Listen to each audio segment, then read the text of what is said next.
Hello সবাই, আসসালামু আলাইকুম। আজকের ভিডিওতে আমার ছোট্ট নমির মজার খেলা দেখাবো। এর সাথে থাকছে গরমে নবজাতকের ত্বকের যত্নের কিছু দারুণ টিপস। টিপস 1, গরমে নবজাতকের ত্বক খুব সংবেদনশীল থাকে, তাই সবসময় বেবি সোপ বা বেবি ওয়াশ ব্যবহার করা উচিত, যা প্যারাবেন ও সালফেট ফ্রি। বেবি সোপ বা বেবি ওয়াশ ভালো ব্র্যান্ড থেকে ব্যবহার করা উচিত, যেহেতু নবজাতক বাচ্চার স্কিন খুব সেন্সিটিভ হয়। এক্ষেত্রে ব্র্যান্ডগুলো হলো এভিনো, সেবামেড, প্রিজন, মামাআর্থ, জনসন। আমি কিন্তু আমার 2 বাচ্চার জন্য প্রিজনটাই ব্যবহার করি। টিপস 2, গরমকালে নবজাতকের ত্বকের যত্নের জন্য তেল এবং লোশন দুইটিই ব্যবহার করা যায়, তবে এখানে কয়েকটি বিষয় খেয়াল রাখতে হবে। তেল ত্বককে ময়শ্চারাইজ করে, শিশুর ত্বকে রক্ত সঞ্চালন বাড়ায়, ম্যাসাজের জন্য উপযুক্ত। লোশন ত্বকে দ্রুত শোষিত হয়, ত্বকের আর্দ্রতা ধরে রাখে, বিশেষ করে র্যাশ বা শুষ্ক ত্বকে ভালো কাজ করে।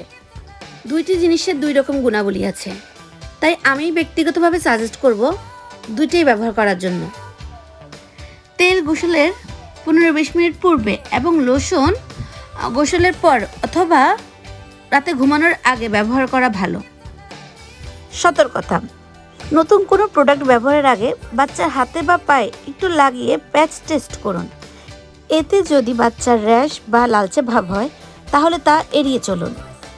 আমার বাচ্চার ত্বক শুষ্ক, তাই আমি কিন্তু তেল ব্যবহার করি। লোশন রাতে ঘুমানোর সময় বা গোসলের পর ব্যবহার করি। এখানেও আমি সেবামেড, প্রিজন, এভিনো এই ব্র্যান্ডগুলোকেই সাজেস্ট করব। টিপস 3, পাউডার সাধারণত শিশুর ত্বককে শুষ্ক ও আরামদায়ক রাখতে ব্যবহৃত হয়, তবে গরমকালে পাউডার ব্যবহারে কিছু সতর্কতা অবলম্বন করা উচিত। গরমকালে পাউডারের উপকারিতা ও ঝুঁকি দুইটিই আছে, চলেন সে বিষয়ে ধারণা নিই। পাউডারের উপকারিতা: ত্বকের আর্দ্রতা শোষণ করে, র্যাশ প্রতিরোধ করে, ঘাম জমে ত্বকে চটচটে ভাব তৈরি হতে দেয় না, র্যাশ বা ঘামাচির ক্ষেত্রে আরাম দেয়। পাউডারের ঝুঁকি: পাউডারের কণা শিশুর নাক ও মুখে ঢুকে শ্বাস প্রশ্বাসের সমস্যা তৈরি করতে পারে। বেশি পাউডার ব্যবহার করলে ত্বকের ছিদ্র বন্ধ হয়ে র্যাশ হতে পারে। কিছু পাউডারে ট্যালকম বা ফ্র্যাগ্রেন্স থাকে, যা শিশুর ত্বকে অ্যালার্জি বা র্যাশের কারণ হতে পারে।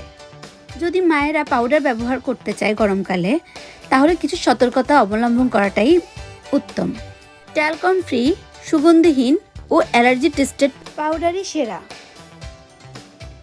পাউডার ব্যবহার না করে যদি শিশুর ত্বকে ঘামাচি বা র্যাশে আক্রান্ত হয়, তাহলে ক্যালামাইন লোশন বা অ্যালোভেরা জেল ব্যবহার করতে পারেন।